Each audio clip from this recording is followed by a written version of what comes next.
Idol, how do you deal with negativity? Lalo na ngayon, usong-uso na yung mga mental health, depression, di ba, mga bad thoughts. So, ganito kasi yan. Ang energy ay energy.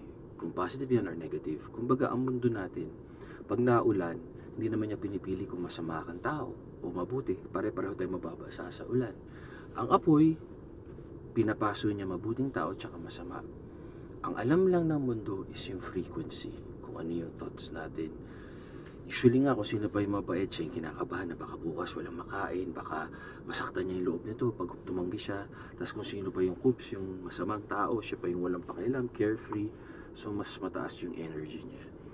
So with regards sa social media, hindi kagaya ko noon, hindi ko kaya yung hate. Pero nung sa misis ko, nabigyan ako ng loob na kayanin, tapos na-monetize. So do what works for you, tama kayo, mali ako.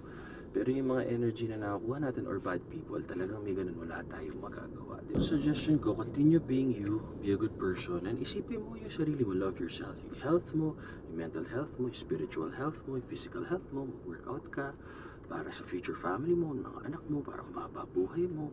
Yung mga taong importante sa iyo, sila yung unahin mo. Hindi yung mga hindi importante sa iyo, ngitian mo na lang, wala namang mawawala sa iyo, di ba?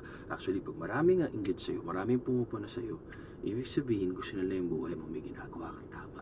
Pag walang pumupuna sa'yo, wala kang dating.